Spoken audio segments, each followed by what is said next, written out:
하루는 맹자의 제자 중 한 사람이 맹자에게 찾아와서 이렇게 물었습니다.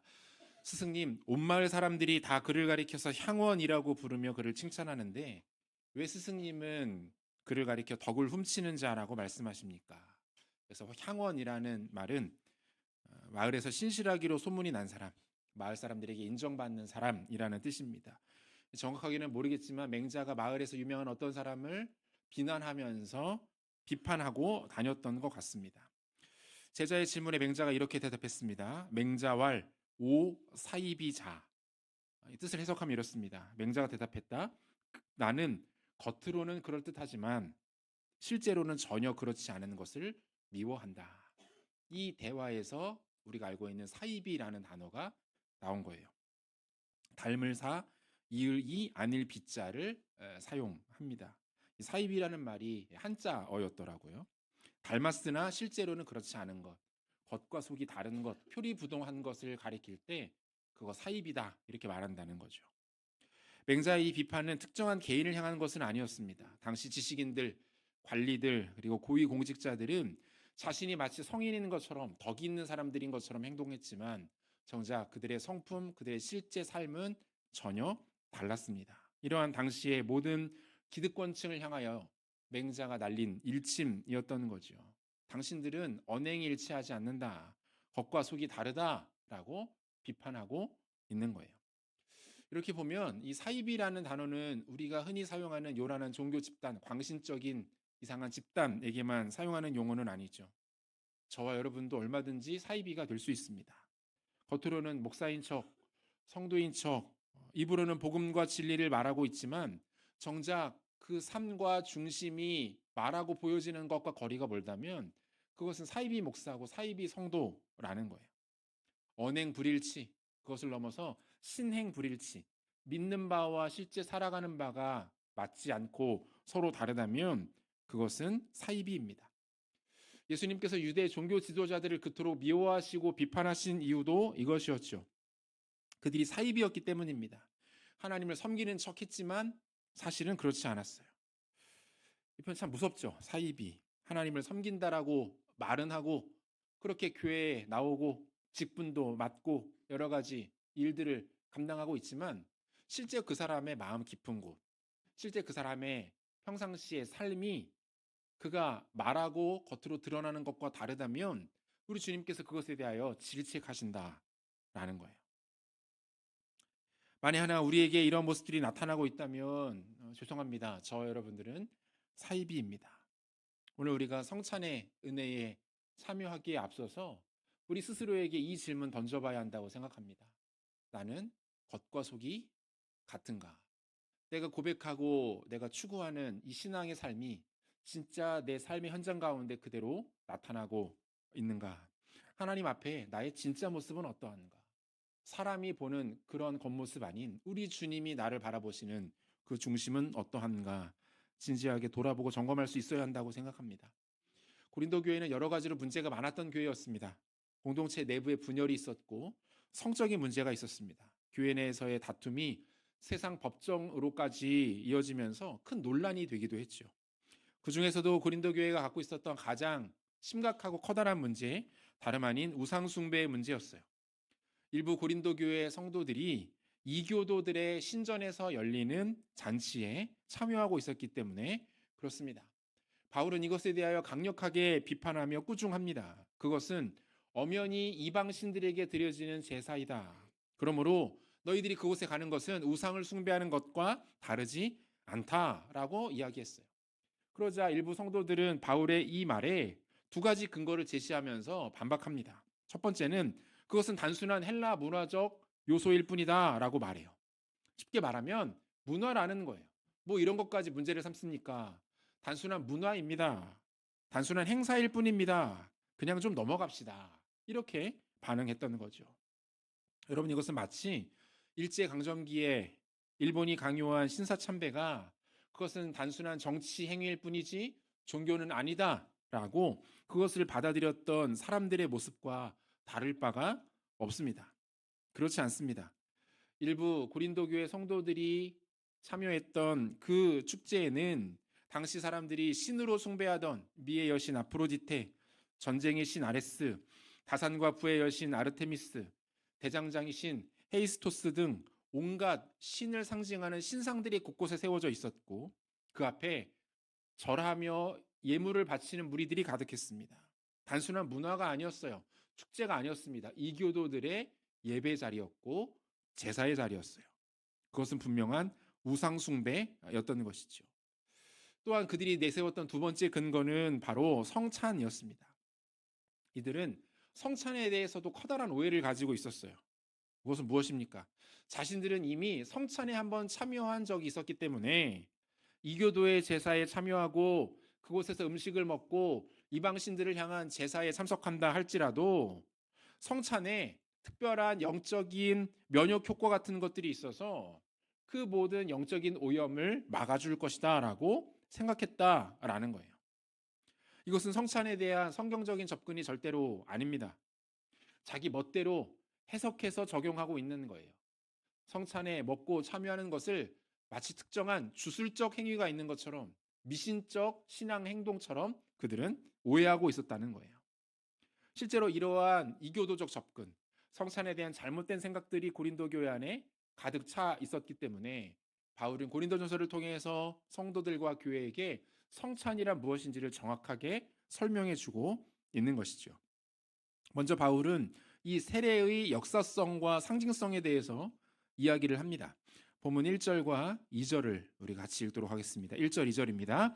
형제들아 나는 너희가 알지 못하기를 원하지 아니하노니 우리 조상들이 다 구름 아래에 있고 바다 가운데로 지나며 모세에게 속하여 다 구름과 바다에서 세례를 받고. 여러분 바울이 지금 어떤 장면 묘사하고 있습니까?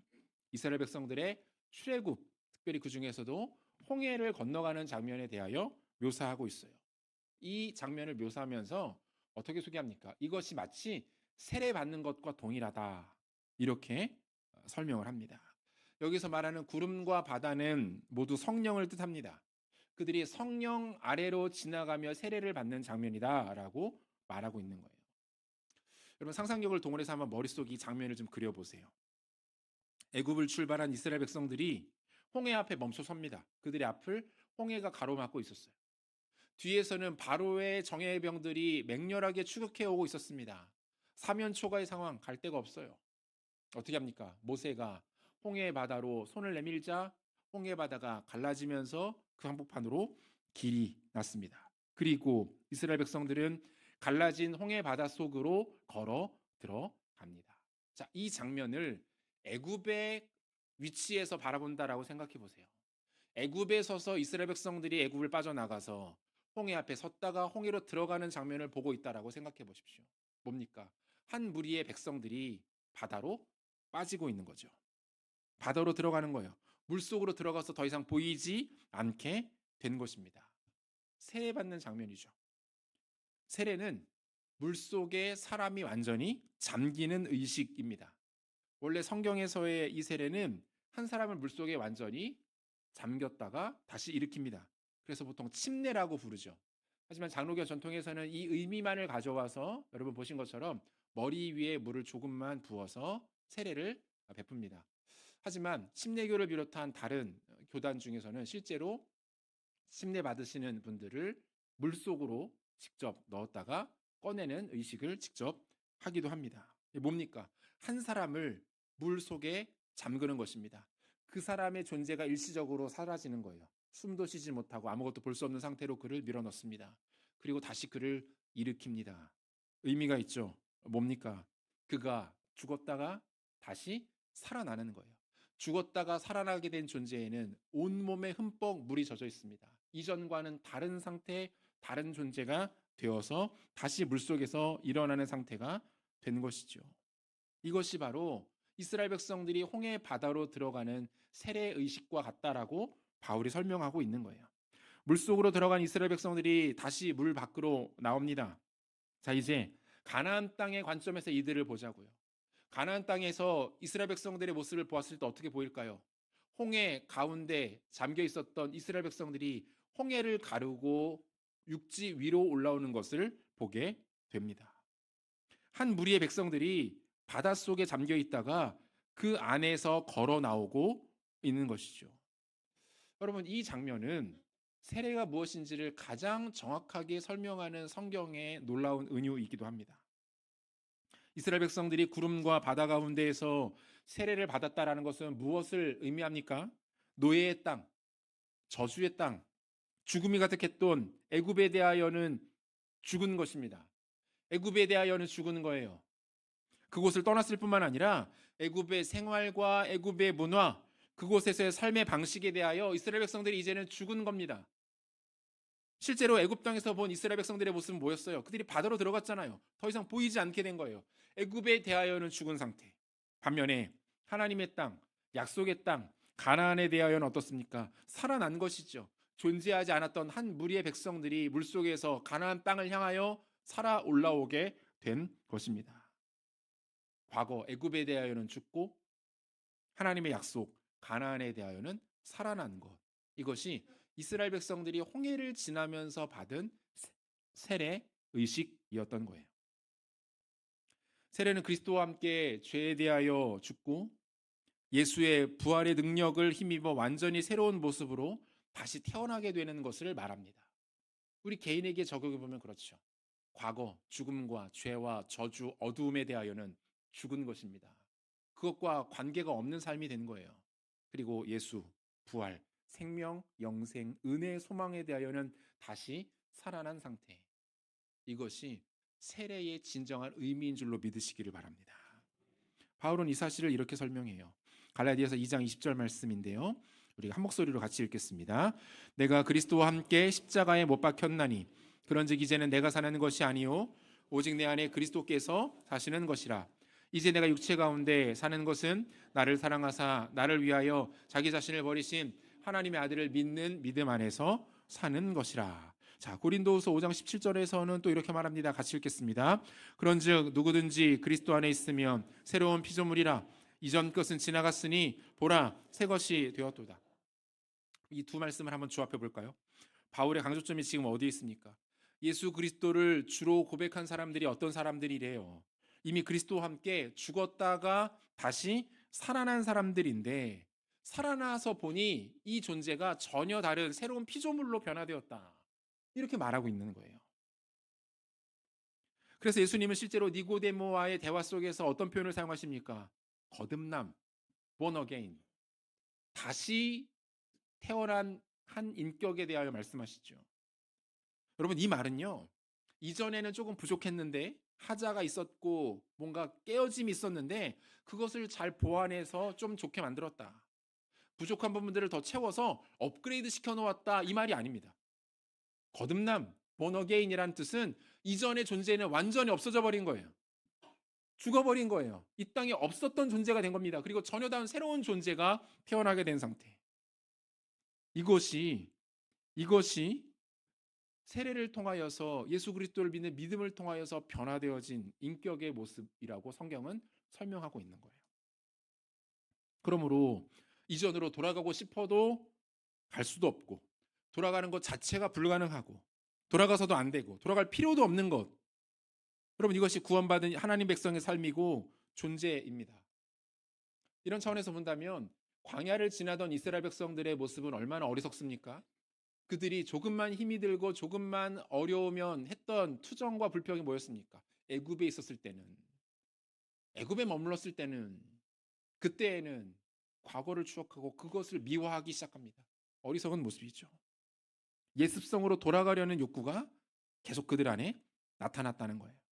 우리도 마찬가지죠. 예수 믿고 구원받아 변화된 삶을 살아가는데 우리 안에 과거의 죄의 습성들이 스물스물 올라옵니다. 과거에 하나님 기뻐하지 않으셨던 삶의 모습들, 습관들, 생각들, 언어들, 행실들이 우리 가운데 점차점차 나타납니다. 그때마다 이 원리를 기억하시기를 바랍니다. 우리는 이미 과거에 대하여는 죽은 사람들이에요. 단순히 조금 좋아진 정도가 아닙니다. 과거에 대하여는 죽고 예수 보혈 십자가의 은혜, 부활의 영광을 통하여 전혀 다른 새로운 존재로 하나님 안에서 살아가는 자들인 줄로 믿으시기를 바랍니다. 이것은 우리의 의지와 노력으로 되는 일 아니에요. 공부를 많이 했다고 좀 똑똑하다고 삶이 좀 형편이 좋다고 되는 일들 아닙니다. 하나님의 은혜로 하나님께서 우리 속사람 가운데 행하신 일들이고 그 속사람 가운데 행하신 그 일들을 행하신 이가 마지막 주님의 날까지 이 일들을 완성해 나가실 줄로 믿으시기를 바랍니다. 구원은 하나님이 우리 가운데 선물로 주시는 것이고, 그 구원의 감격과 그 사실을 되뇌며 기억할 때에 우리의 모든 과거의 죄와 허물과 약함과 악함의 모습들은 깨어지고 하나님 기뻐하시는 생명의 가치가 우리 삶 가운데 나타나게 될 줄로 믿습니다. 계속해서 바울은 성찬에 대해서도 소개를 하고 있는데요. 이 성찬은 광야에서 이루어졌습니다. 보면 3절과 4절을 같이 읽겠습니다. 다 같은 신령한 음식을 먹으며 다 같은 신령한 음료를 마셨으니 이는 그들을 따르는 신령한 반석으로부터 마셨음에 그 반석은 곧 그리스도시라. 자, 이스라엘 백성들이 광야에서 새벽마다 하나님께로부터 음식을 공급받게 됩니다. 만나라는 것이었죠. 여러분, 오늘날 우리가 그토록 편리하게 이용하고 있는 새벽 배송의 원조가 주님이세요. 우리 주님이 벌써 수천 년 전에 새벽 배송 시작하시는 거예요. 아침에 자고 일어나면 그날 먹을 양식이 정확하게 집 앞에 놓여져 있습니다. 정량. 그것도 하나님께서 신실하게 하루도 빼놓지 않고 허락하시는 것이죠. 이게 만나 아닙니까? 출애굽기 16장 13절 하반절부터 15절까지를 보니까 아침에는 이슬이 진 주위에 있더니 그 이슬이 마른 후에 광야 지면에 작고 둥글며 서리같이 가는 것이 있는지라 이스라엘 자손이 보고 그것이 무엇인지 알지 못하여 서로 이르되 이것이 무엇이니 하니 모세가 그들에게 이르되 이는 여호와께서 너희에게 주어 먹게 하신 양식이라 이렇게 되어 있어요. 광야는 먹을 것이 나는 것이 아닙니다. 먹을 것을 구할 수도 없는 곳입니다. 그곳을 40여 년을 충분히 살아갑니다. 어떻게 가능했습니까? 하나님께서 매일같이 신실하게 그 백성들의 먹을 것을 주시는 거예요. 너희에게 주어 먹게 하신 양식이라. 단순히 그들의 삶을 유지하는 정도가 아니라 그들의 생명이었고 그들의 인생이었고 그들의 전부가 하나님께서 그 백성들에게 직접 주신 양식 만나였던 거예요. 또 하나의 의미는 무엇입니까? 이것을 온 백성들이 함께 먹으면서 하나님을 기억했습니다. 하나님의 신실하심, 광야에서의 지키심, 돌보심, 그들이 한 부르심을 받은 하나의 공동체임을 확인하는 것이 바로 이 만나였던 거예요. 신령한 음료는 무엇을 말합니까? 이스라엘 백성들이 광야에서 갈증으로 인해 고통스러워합니다. 그때 하나님께서 모세를 통해 반석에서 물이 나오게 하셨죠. 이 반석, 예수 그리스도를 의미합니다. 예수님께로부터 솟아나온 그 물이 그들의 목을 축였고 그들을 그 지독하고 끔찍한 갈증으로부터 자유하게 했다라는 거예요. 그 백성들을 먹이시고 그 백성들을 모든 굶주림으로부터 자유케 하시는 하나님이 그 백성들을 광야 가운데 지키셨다라는 것을 알 수 있는 것이죠. 그러니까 이 개념을 잘 간직하신 상태에서 마태복음의 한 장면을 좀 보겠습니다. 마태복음 26장 26절에서 28절까지를 보니까 그들이 먹을 때에 예수께서 떡을 가지사 축복하시고 떼어 제자들에게 주시며 이르시되 받아서 먹으라 이것은 내 몸이니라 하시고 또 잔을 가지사 감사기도 하시고 그들에게 주시며 이르시되 너희가 다 이것을 마시라 이것은 죄 사함을 얻게 하려고 많은 사람을 위하여 흘리는 바 나의 피 곧 언약의 피니라. 예수님께서 십자가에 달리시기 전에 마지막으로 사랑하는 제자들과 함께 만찬을 나누십니다. 제자들은 몰라요. 이후에 어떤 일이 어떻게 벌어지는지. 하지만 주님은 아시죠. 제자들은 그저 예수님이 우리를 위해서 훌륭한 저녁 식사 준비하셨구나. 오늘은 우리가 이 좋은 곳에서 여유 있게 즐기면서 교제하고 우리 예수님께서 이루실 그 왕국에 대하여 논해보자. 이렇게 생각했을지도 모르겠어요. 그런데 예수님은 아니죠. 이 식사가 제자들과 나누는 마지막 식사라는 것을 예수님은 아셨습니다. 이 식사가 끝난 이후 예수님은 십자가 갈보리의 그 고통의 언덕으로 올라가셔야 한다는 것을 우리 주님은 아셨어요. 이때 주님은 제자들에게 떡과 잔을 나누시면서 아주 중요한 이벤트, 아주 중요한 의식을 그들에게 주십니다. 떡을 가리켜는 자신의 몸이라고 하셨죠. 잔을 드시고는 이것은 나의 피라고 말씀하셨습니다. 그리고 이것을 먹고 마시는 자마다 내가 너희들과 함께 있게 될 것이고 너희는 나와 함께 거하게 될 것이다. 그리스도와의 온전한 연합에 대하여 말씀하십니다. 오늘 우리가 나누게 되는 성찬의 의미는 바로 이것입니다. 그리스도와의 연합, 예수를 주로 고백한 신자들이 이미 우리 안에 거하고 계시는 성령 하나님을 다시 한번 이 예식을 통하여 확인하는 것입니다. 그 성령 하나님께 우리의 마음을 드리는 것입니다. 주님, 당신이 나의 모든 것 되십니다. 당신이 없으면 내가 하루도 살아갈 길이 없습니다.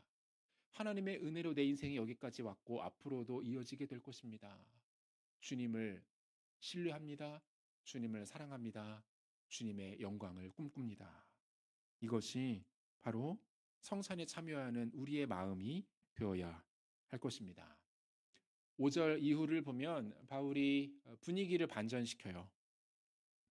홍해와 광야의 성례에 참여한 이스라엘 백성들이 실패했던 모습에 대하여 고발을 하고 있습니다. 크게 세 가지 사건 소개하는데요. 첫 번째 금송아지 사건, 두 번째가 시딤의 음행 사건, 마지막 세 번째가 하나님께서 원망하는 백성들에게 불뱀을 보내신 사건에 대하여 설명합니다. 여러분, 바울이 이 부드러운 분위기에서 갑자기 이 세 가지 사건을 언급하고 있는 이유가 무엇일까요? 이 세 가지 사건에는 하나의 공통점이 있습니다. 뭡니까? 모두가 우상 숭배와 관련된 사건들이었다라는 거예요. 금송아지 사건 말할 것도 없죠. 아론이 백성들로부터 모은 각종 금부치와 폐물을 가지고 금송아지를 만듭니다. 그 금송아지를 가리켜서 이것이 여호와 하나님이다, 엎드려 절하라. 하나님을 모욕했던 사건. 시딤의 음행 사건 어떻습니까? 이스라엘 백성들이 모압의 여인들과 함께 바알 부호를 음란하게 섬겼던 사건이 시딤의 음행 사건이었죠. 마지막 불뱀, 특정한 우상을 섬기거나 이방 신에게 절하는 것은 아니었어요. 하지만 무엇입니까? 자기 자신을 신으로 섬기는 거예요. 자신의 판단, 자신의 주장, 자신이 옳다고 여기는 바, 이것이 진리다, 이것만을 주장하고자 하는 그들의 악한 마음이 작용했던 겁니다. 바울은 이것 역시 부인할 수 없는 우상 숭배의 모습이다라고 말하고 있는 거예요.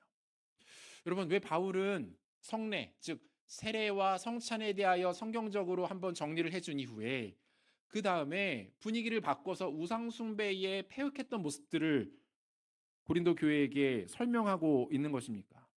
이 논리를 가지고 무엇을 말하고자 했던 것일까요? 성례 이후의 삶에 대하여 도전하고 있는 거예요. 세례를 받고 그리스도의 성찬에 참여한 이후에 하나님의 백성은 과연 어떻게 살아야 하는가? 이 말을 하고 있는 겁니다. 그리고 그것에 대한 결국 대답은 하나로 모아지죠. 뭡니까? 우상 앞에 절하지 않는 삶이에요. 우상을 따르지 않는 겁니다. 우상을 섬기지 않는 거예요. 내 안에 존재하는 모든 우상들을 깨뜨리고 무너뜨리고 제거해야 한다라고 말하고 있는 거예요. 그 모든 우상을 제거한 채 오직 여호와 하나님 한 분께만 나아가야 한다라고 말하고 있는 거예요. 가나안 땅을 정복한 이후에 이스라엘 백성들에게 하나님께서 명하시는 것이 있었죠. 우리가 계속해서 여호수아를 통해서 확인하고 있지만 뭡니까? 그 땅 사람들 다 몰아내라, 다 진멸해라, 살려두지 말아라. 왜 이렇게까지 강조하셨죠? 그 땅에 남아있는 가나안 거민들을 통하여서 하나님의 언약 백성들이 오염될 것을 두려워하시는 겁니다. 하나님만 섬겨야 하는 이스라엘 백성들이 하나님을 떠나 이방의 신들을 섬길 것을 하나님께서 우려하셨던 것이죠. 그리고 이 우려는 현실로 돌아오고 맙니다. 가나안의 신들은 가나안 땅에 거하는 가나안 거민들에게 대단히 매력적인 대상들이었어요. 여러분, 우상의 본질이 어디 있는지 아십니까? 우상의 핵심은 매력적이라는 데 있어요. 우리의 필요를 기가 막히게 잘합니다. 우리가 좋아하는 것을 그들은 가지고 있는 것처럼 보입니다. 우리가 원하는 것을 줄 수 있을 것처럼 그들은 행동하고 연기합니다. 가나안의 신들이 그랬어요. 그들이 원하는 풍족한 농사, 풍부한 비, 온화한 바람, 따뜻한 햇볕, 가나안의 신들이 그것을 쥐고 그들이 이것을 줄 수 있을 것처럼 그들은 이야기했습니다. 이스라엘 백성들은 현실과 동떨어진 것처럼 보이는 하나님을 뒤로합니다. 그리고 자신을 가까이에서 구체적으로 도와줄 수 있는 것처럼 보이는 가나안의 신들과 손을 잡기 시작합니다. 그들의 이름을 부르고 그들에게 따라가 절하고 그들의 품에 안깁니다. 마치 남편을 떠난 외간 남자의 품에 안긴 음란한 여인처럼 그들은 하나님 앞에 패역함으로 행동합니다. 여러분, 어떻습니까? 현실의 필요 앞에서 하나님을 떠나고 현실의 달콤한 유혹과 매력적인 것들 앞에서 하나님을 멀리하는 이 모습은 혹시 오늘 우리 가운데 나타나고 있는 모습은 아닙니까? 안타깝게도 우리는 수많은 우상들을 붙들고 살아갑니다. 하나님보다 사랑하는 가치들이 더 많이 있습니다. 하나님보다 돈을 더 의지합니다. 하나님보다 안정된 삶을 더 갈망합니다. 하나님보다 나에게 도움을 줄 수 있을 것 같은 어떤 사람에게 더 많은 것들을 기대합니다. 그것만 보장된다면 하나님 얼마든지 외면할 수 있습니다. 하나님보다 내가 인정받는 것, 나의 자존심이 세워지는 것, 다른 이들에게 좋은 평가를 받고 다른 사람들에게 부러움을 받는 것, 이러한 것들이 우리 삶에 더 중요한 가치들로 들어있는 것들을 봅니다. 하나님 때문에 나의 자존심이 손상되거나 나의 삶이 침범당하거나 나의 시간이 훼손된다라고 생각하는 것을 참지 못합니다. 17세기 영국의 청교도 목회자였던 데이비드 클락슨이라는 목사님이 인간의 우상 숭배에 대해서 이렇게 말한 내용이 있습니다. 들어보시죠. 인정할 사람은 별로 없겠지만 이보다 더 흔한 것은 없다. 우리의 영혼이 집이라고 가정한다면 방마다 구석마다 우상이 가득 세워져 있다. 우리는 하나님의 지혜보다는 자기의 지혜를, 하나님의 뜻보다는 자기의 갈망을, 하나님의 영광보다는 자기의 평판을 더 중시한다. 여러분, 우상의 본질이 다른 데 있지 않아요. 타 종교, 또 동상 앞에 엎드려 절하고 부적을 손에 쥐고 무당을 쫓아가고, 여러분 이것만이 우상 숭배하는 게 아니에요. 팀 켈러 목사님은 그의 책 내가 만든 신이라는 책에서 우상에 대해서 이렇게 정의를 하고 있는데요. 우상이란 무엇인가? 무엇이든 당신에게 하나님보다 더 중요한 것이다. 무엇이든 하나님보다 더 크게 당신의 마음과 생각을 차지하는 것이다. 저는 이 부분에서 충격을 좀 받았는데 한번 들어보시죠. 하나님만이 주실 수 있는 것을 다른 데서 얻으려 한다면 그게 바로 우상이다. 무엇이든 당신이 그것을 보며 마음 깊은 곳에서 이렇게 말한다면 그것은 바로 우상이다. 저것만 있으면 내 삶이 의미 있어질 거야. 나도 가치 있는 사람이 될 거야. 내가 중요해지고 안정감이 들 거야. 사랑하는 성도 여러분, 어떻습니까? 우리가 하루에도 수십 번, 수백 번씩 마음에 본능적으로 생각하고 우리 안에 떠오르는 마음들 아닙니까? 나에게 이 정도의 돈만 더 있으면 참 좋을 텐데. 우리의 가정에 이런 문제만 해결된다면 우리가 훨씬 더 풍족하게 잘 살 수 있을 텐데. 우리 자녀가 이 학교에 가고 이 직장에 가고 이러한 길로 가면 지금보다 훨씬 더 우리가 기쁘고 행복할 텐데. 아니요. 하나님의 백성의 정체성은, 하나님 백성의 행복과 만족은 이러한 것들로 결정짓지 않는, 우리를 진짜 만족스럽게 하는 것이 세상에 썩어 없어질 그 무엇이라면 하나님께서 왜 우리를 자신이 하나밖에 없는 독생자 예수를 죽이시면서까지 구원하셨을까요? 하나님께서 당신이 여기서 성령을 우리 마음 가운데 넣어주시면서 우리와 함께하고 계실까요? 여러분, 우상이에요. 그거 깨뜨려야 합니다. 그거 지워내야 합니다.